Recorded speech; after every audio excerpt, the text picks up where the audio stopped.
உன்னை இன்னைக்கு இல்ல ரொம்ப நாளா பாக்குறேன். உனக்கு ஏதோ பைத்தியம் ஆயிட்டாங்க நினைக்கிறேன். கேள்வியா கேளு. நீ மரியாதை கேள்வி அல்றா முதல்ல. டேய் நீ முதல்ல கேள்வி கத்துக்கிட்ட போடா. ஆளை மாயிரி ஒரு பத்தரிக்கல். ஒரு மாய்க்க தூக்கிட்டு கேமரா எடுத்து பெரிய வெங்காயம் மாடா நீ மொகரையும் போடாங்க.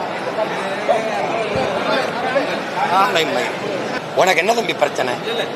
உனக்கு என்ன பிரச்சனை? உனக்கு என்ன தேர்தல் ஆணையம்? ஏய் அரசு சொல்றத தேர்தல் ஆணையம் கேட்கணுமா? தேர்தல் ஆணையம் முதல்ல உனக்கு என்ன பிரச்சனை? நீ தொடக்கத்துல இருந்தே ஏதோ பிரச்சனை இருக்கு. உனக்கு தள்ளி வாங்கிட்டு வா நீ முதல்ல. தேர்தல் ஆணையம் அரசு தேர்தல் ஆணையம் அரசு நடத்துதா? அரசு தேர்தல் ஆணையத்தை நடத்துதா? காமெடி பண்ணிட்டு அலையாதைய. அப்புறம் ஏன் எதிர்க்கிறாங்கிற? எதிர்க்கிறோம்னு ஏன் சொல்ற? கேளுங்க என்ன காஞ்சிபுரத்தில் இன்றைய தினம் தாவக ஆட்சிக்கு வந்தால் பெண்களுக்கு பாதுகாப்பு அனைவருக்குமான கூடு என்ற பல்வேறு அறிவிப்புகள் வெளியிட்டிருக்கிறாரு. இதனை எப்படி வேற ஏதாவது கேளுங்க. வேற ஏதாவது என்கிட்ட என்ன கேட்கணுமா அதுதான் கேட்கணும். நீங்க தம்பியை பத்தி சொல்லிட்டு வரீங்க. ஏன்னா இப்ப யார் பெண்களுக்கு பாதுகாப்பு கொடுக்க மாட்டோம்னு சொல்லுவா? சொல்லுங்க. அனைவருக்கான வீடுன்னு சொல்லியிருக்காரு.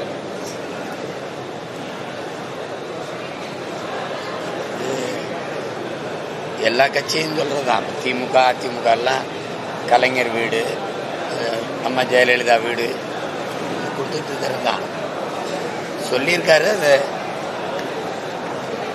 அதை நிறைவேற்றும் போது நம்ம பார்ப்போம், வாழ்த்துவோம். நீங்க என்கிட்ட இங்க கட்சிக்கு வந்து என்கிட்ட தான் கேட்கணும். நீங்க என்னை கேட்கணும். என்னை பத்தி அவர்கிட்ட கேட்பீல. அப்புறம் நான் ஒரு தனி கட்சி நடத்துறேன், அவர் ஒரு கட்சி நடத்துறேன். அவர் கட்சி என்கிட்ட கேட்கணும். நான் என்ன செய்வேன்னு சொல்லியிருக்கேன், அதான் நீங்க என்கிட்ட கேட்கணும். உருப்படியாதான் கேள்வி கேள்வி.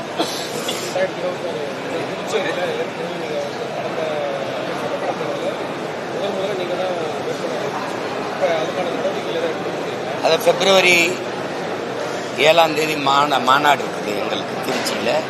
அதில் புதுச்சேரி, தமிழ்நாடு எல்லா வேட்பாளரையும் சேர்த்து அறிவிக்கும்.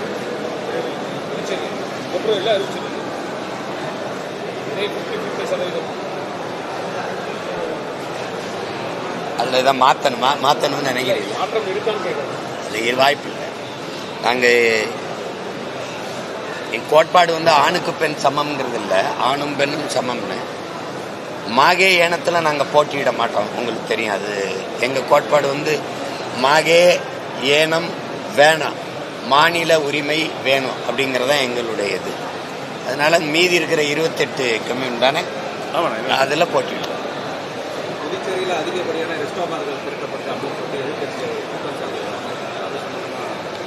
ஏன்னா நீங்கள் இதே மதுவை அங்கீகரித்த மாநிலம் ஆயிடுச்சு. மது விற்பனை வருவாய் ஒரு பெரிய இதாக பார்க்குது. தமிழ்நாடே அதை நம்பி தான் ஆட்சி நடத்திக்கிட்டு இருக்கு. அப்படிங்கும்போது எந்த வடிவத்தில் வந்தாலும் எப்படி வந்தாலும் மது ஒரு விஷம்ங்கிறத, நஞ்சுங்கிறத நம்ம புரிஞ்சுக்கணும். அதை விற்று வருகிற காசில் நலத்திட்டம் அப்படின்னு பேசுறது அது சுத்த பைத்தியக்காரத்தனம். அதை ஏற்க முடியாது. விஷத்தை விற்று உனக்கு நல்லது செய்கிறேன் அப்படின்னு சொல்றது, விஷத்தை கொடுத்துட்டு உனக்கு நல்லது செய்கிறேன் அப்படிங்கிறது எந்த மாதிரி ஒரு செயல்? அது எப்படி ஏற்கிறது? அது மாதிரி தான் இது. அதனால அதை பேசி பயன் இல்லை. கொஞ்சம் கொஞ்சமாக தகர்க்கணும். இப்போ நாங்கள் தமிழ்நாட்டில் வந்தோன்னா அந்த மதுக்கடையில் மூடுவோம்னு சொன்னோம். அப்போ மாற்று வருவாய் பெருக்கத்துக்கு போயிட்டு இதை மூடுவோன்னு சொன்னோம். அப்போ அது மாதிரி தான் நாங்கள் இங்கே வந்தோம்னா அதை செயல்படுத்தணும். ஏன்னா இது ஒரு யூனியன் பிரதேசமாக இருக்குன்னா ஒரு பெரிய சுற்றுலாத்தலமாக இருக்குது. அப்போ சுற்றுலாத்தலத்தில் வெளிநாட்டில் பயணிகள், வெளிநாட்டு இவங்கெல்லாம் வர்றவங்களுக்கு இந்த மதுங்கிறது ரொம்ப அவங்களுக்கு இதாக இருக்குது. அதனால் மொத்தமாக மூட முடியாது. அது கொஞ்சம் கொஞ்சமாக குறைக்கணும். மேகதாதுல அணை கட்டினா தமிழகம் கரைமடை பகுதியான காரைக்காலம் பாதிக்கப்படும். அது சம்பந்தமாக இப்போ நீங்கள் காவிரியிலேயே நமக்கு எவ்வளவு சிரமம் இருக்குன்னு தெரியுது. உரிய நதி நீரை நம்ம பெற முடியல. மேகதாதுல கட்டுனா அது சுத்தமாக நமக்கு அவங்க அணை கட்டுது அவங்க உரிமைங்கிறாங்க. அப்படி ஒவ்வொன்றும் அவரவர் நிலத்தில் இருக்கிற வளம் அவரவருக்கேன்னு வந்தால் எப்படி நாடு ஒருமைப்பாடு உள்ள ஒரே நாடாக இருக்கும்? இப்போ என்னுடைய நரிமணம் பெட்ரோலை நீங்கள் எடுத்துக்கிறீங்க. இப்போ அணு உலையிலிருந்து தயாரிக்கப்படுற, அனலிருந்து தயாரிக்கப்படுற நெய்வேலி பழுப்பு நிலக்கரி என்னுடைய வளம். அந்த வளத்தில் இருந்து எடுக்கிற மின்சாரத்தை நீங்கள் எல்லாரும் பிரித்து எடுத்துக்கிறீங்க. நான் இருட்டில் கிடந்து கூட உங்களுக்கு வெளிச்சத்தை தர்றேன். எனக்கு முழுமையான மின்சாரம் இல்லை.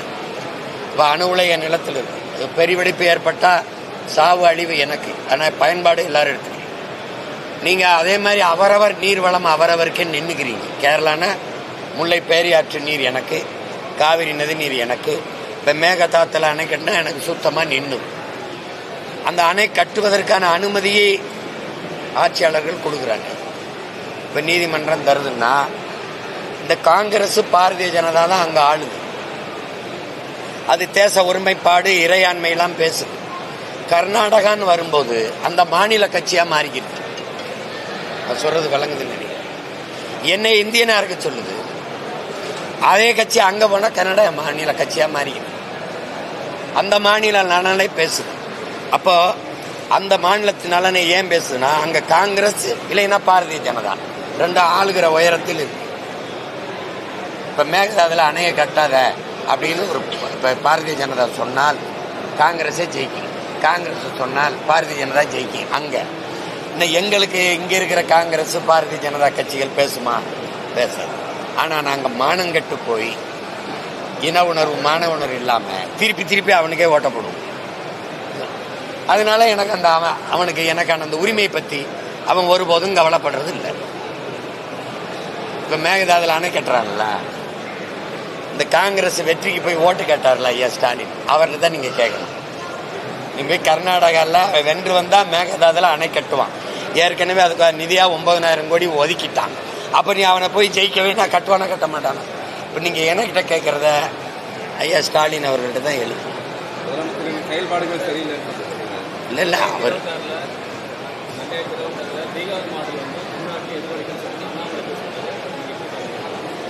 பீகாரில் எதிரொலிக்கும்னா என்ன? அங்கே இருக்கிற வாக்கு 81 லட்சம் வாக்கை எடுத்துட்டே வெளியில். அது அதிகபட்சமாக உங்களுக்கு எதிரான வாக்கு. இஸ்லாமிய மக்களின் வாக்கு, பெண்களின் வாக்கை எடுத்துட்டீங்க. திருப்பி ஒரு 25,000 கோடி நாட்டு நலனுக்காக வாங்கிட்டு வளர்ச்சிக்காக 14,000 கோடியை எடுத்து பீகார்னு ஒரு மாநில தேர்தலுக்கு 1 கோடி பெண்களுக்கு தேர்வு பண்ணி 10,000 வங்கி கணக்கில் போட்டீங்க. ஒரு ஓட்டுக்கு 10,000 கொடுத்து வாங்கி ஜெயிச்சுட்டு அதே இது இங்கே நடக்கும்னா எப்படி 10,000 கொடுப்பீங்களா? எப்படி 15,000 கொடுப்பீங்களா? எப்படி சொல்லு? 81 லட்சம் வாக்குகளை வெளியில் அந்த வாக்கு நீங்கள் எஸ்ஐஆர் மூலமாக பதியப்படலை. இந்த சிறப்பு வாக்கு சீர்திருத்தத்தில் அது யாருடைய வாக்கு?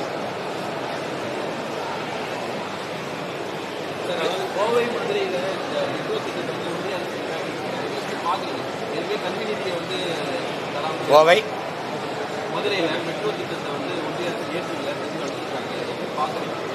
எந்த அரசு திருப்பி அனுப்பியிருக்குங்கிறீங்க? ஏற்கலைங்கிறீங்களா? இல்லை, எனக்கு என்னுடைய இதில் எங்களுடைய பார்வையில் அது வீண். இந்த திட்டம் வெற்றிகரமான திட்டமாக இல்லை. பல மாநிலங்களில் அந்த மெட்ரோ இது தோத்துருச்சு.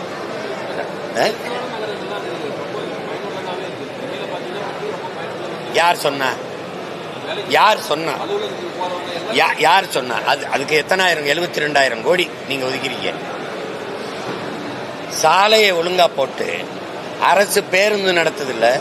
பெருநகரங்களை சிற்றுந்து அடிக்கடி வர்ற மாதிரி சிற்றுந்து ஏற்கனவே இருக்கிற தொடர் வண்டி இதை ஒழுங்கா நடத்தினாலே போதும். நீங்க அதை விட்டுட்டு மெட்ரோன்னு பெரும் தூணுகளை நிறுத்தி நெரிசலை உண்டாக்கி வாகன நெரிசலை இங்கே தரையில பயணிக்க முடியல. எல்லா வீடுகள்லையும் வாகனம் இருக்கு. அதுபோக தானி இருக்கு, அதுபோக உந்தூர்லி இருக்கு, அதுபோக அரசு பேருந்து இருக்கு. அப்ப அதுல போறவன் விழுக்காடு எத்தனை? எது வளர்ச்சி? எது வளர்ச்சி? நீங்க எது வளர்ச்சின்னு சொல்லுங்க. எது வளர்ச்சி? வயிறு நிறைய பசி வச்சுக்கிட்டு வானூர்தியில பறக்கிறத வளர்ச்சிங்கிறதும், இங்கிருந்து அங்க இந்த மெட்ரோல வேகமா போறத வளர்ச்சிங்கிறதும், இது என்ன வளர்ச்சிங்கிறீங்க? எது வளர்ச்சிங்கிறீங்க? எல்லார் வீட்லயும் வாகனம் வாங்கி வச்சு ஓட்டுற அளவுக்கு இருக்கிறான். அதை வளர்ச்சின்னு சொன்னீங்கன்னா சரி நம்பலாம். நீ மெட்ரோல போறதான் வளர்ச்சினா 72,000 கோடி அதுக்கு ஒதுக்கியிருக்க. பள்ளிக்கூடம் இடிஞ்சு விழுகுது. 300 குழந்தைய படிக்க வழி இல்லாமல் படிக்கும்போது பெண் குழந்தைகள் ஒரே ஒரு கழிவறை இருக்குது. எது அடிப்படைன்னே தெரியலையே. சாலை முழுக்க சவக்குழியா இருக்கு. மழைநீர் கழிவுநீர் வழிந்து ஓடாம ஒரு சின்ன மழை பெஞ்சாலே இடுப்பளவு தண்ணி நிற்குது. வீடெல்லாம் மிதந்துக்கிட்டு இருக்கு. நீ எதை வளர்ச்சின்னு கட்டமைக்கிற? வீடு தன் வெள்ளத்தில் மிதக்கும் போது மெட்ரோ ரயிலில் ஏறி போய் படுத்துக்கிறவா? மெட்ரோ ட்ரெயினில் நீ எதையாவது பேசுறா தம்பி. நீ வளர்ச்சி வளர்ச்சின்னு உனக்கு அந்த வளர்ச்சி வேணா வச்சுக்க. நான் வந்தேன்னா அந்த திட்டத்துக்கு முன்னுரிமை இல்லை. எனக்கு முதல்ல இருக்கிறத சரி பண்ணு. நீ இங்கே சென்னை விமான நிலையத்தில் பறக்க ஃபிளைட் இல்லாத போது 5000 ஏக்கர்ல எதுக்கு போய் கட்டுற?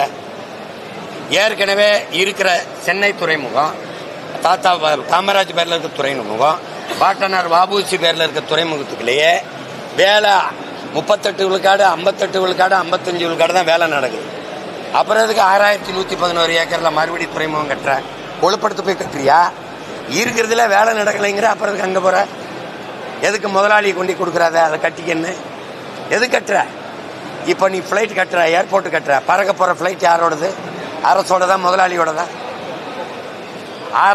முதலாளியோடதா? ஏற்கனவே இருக்க தொடர் வண்டியில என்ன பிரச்சனை உனக்கு? ஏற்கனவே தொடர் வண்டி ஓடுதுல, சென்னைக்குள்ள ட்ரெயின் போகுதுல, அதுல என்ன பிரச்சனை? நீங்க கேட்கறதுக்கு பதில் சொல்லுங்க. என்ன பிரச்சனை? இந்த மெட்ரோ ரயில் கேட்கறதுக்கு மெட்ரோ ரயில் திட்டம் இந்தியாவோடதா உலக வங்கியோடதா? இந்தியாவோடதா உலக வங்கியோடதா? காமெடி பண்ணிட்டு ஏதாவது பேசிக்கிட்டு ஏதாவது தெரிஞ்சுக்கிட்டு பேசுங்க தம்பி. அந்த வளர்ச்சி வேணுமா? போய் போராடி மெட்ரோ ரயிலில் நீ இனிமேல் சொன்னா மெட்ரோ ரயிலில் போயிட்டு வா. ஏதாவது பேசிட்டு அலையாது. இதான் பேச்சு வளர்ச்சிங்க.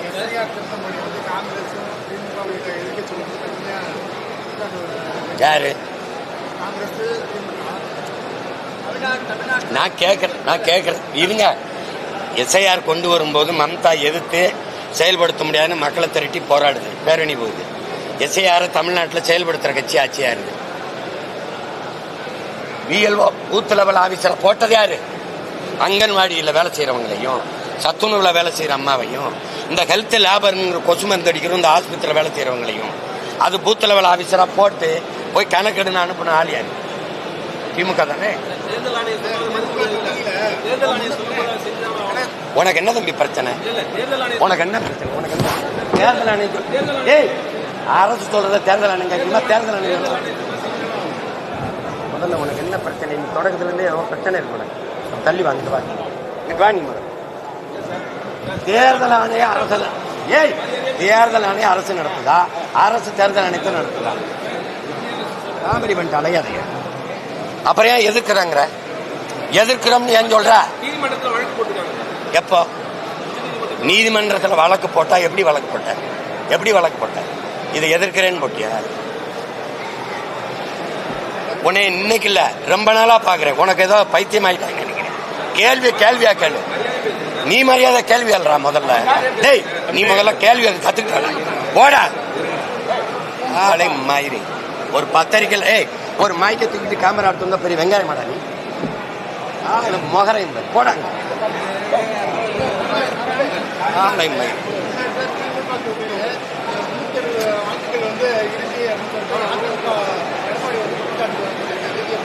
இல்லை. நீங்க குளத்தூர்லயே 4500 வாக்கு போலி வாக்கு பதிவாயிருக்குன்னு நிர்மலா சீதாராமன் நிதியமைச்சர் சொல்றாங்க.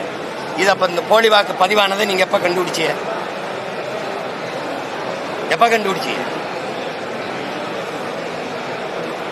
இன்னும் 2 மாசத்துல தேர்தல் வரும்போது கண்டுபிடிக்கிறீங்க. அப்ப அந்த வெற்றி செல்லாது நீங்க அறிவிக்க தயாரா இருக்கீங்களா? இதை செயல்படுத்துறது இப்ப எஸ்ஐஆர் செயல்படுத்துற ஆட்சி யாரோட?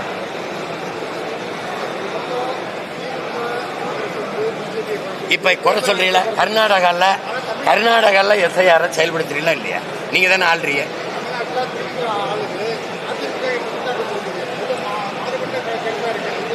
அதிமுக செய்ய முடியாது. ஏன்னா பிஜேபி கொண்டுகிட்டு வருது. பிஜேபியோட தான் இது கூட்டணி வைக்குது.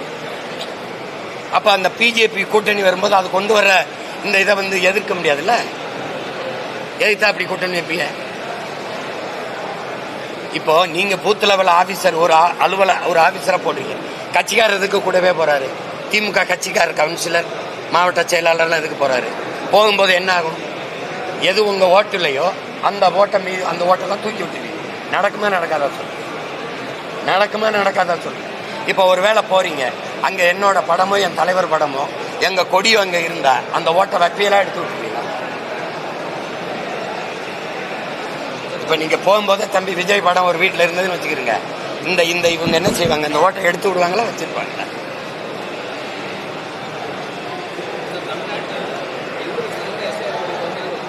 புரியல, சத்தமா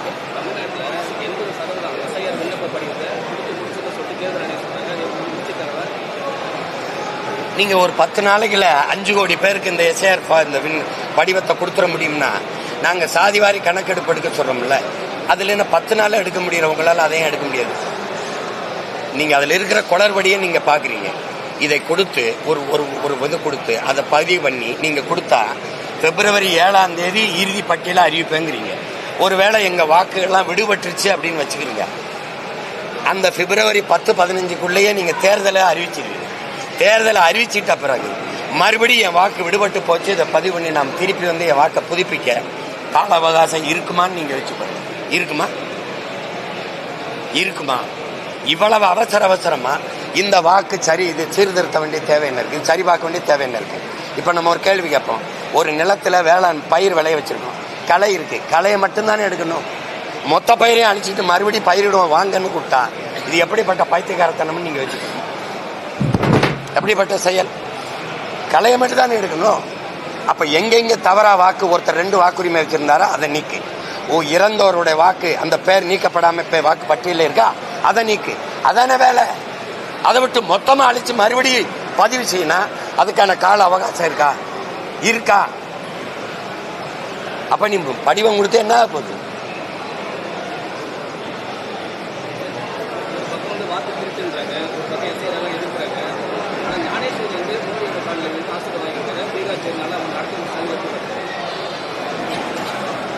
அவரை தேர்தல் ஆணையரா நியமிச்சது யாரு? அரசு தானே. யார் காலில் விழுந்தாரோ அவர் தானே. அப்புறம் அவர்கிட்ட போய் வாழ்த்து வாங்காம என்ன பண்ணுவாங்க? நாம நினைச்சுக்கிட்டு இருக்கோம் தேர்தல் ஆணையம், நீதிமன்றம், அமலாக்கத்துறை, வருமான வரித்துறை, இந்த மத்திய புலனாய்வு துறையெல்லாம் தன்னாட்சி அதிகாரம் பெற்றது, ஆட்சி அதிகாரம் அதுல தலையிடாதுன்ட்டு சுதந்திரமா இயங்கும்னு. அது சுத்த பைத்தியக்காரத்தனம். யார் அதிகாரத்தில் இருக்காங்களோ அவங்களோட விரல்களா அது இயங்கும். நீட்னா நீட்டும், மடக்குனா மடக்கும். இப்ப நாளைக்கு நினைச்சா என் வீட்டுல என்ஐஏ ரைடு விடலாம், இன்கம் டாக்ஸ் ரைடு விடலாம், இடி ரைடு விடலாம். அப்படித்தானே இருக்கு. அப்ப தேர்தல் ஆணையரை நியமிக்கிறது யார்? தலைமை நீதிபதியை நியமிக்கிறது யார்? அப்ப அது யாருக்காக பேசும்?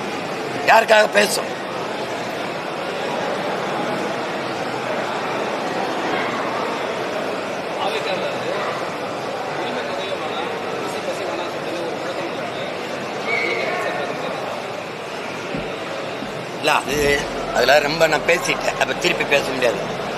அவங்க போடுற முழக்கத்துக்கெல்லாம் நம்ம சொல்ல முடியாது. வேற ஏதாவது கேள்வி?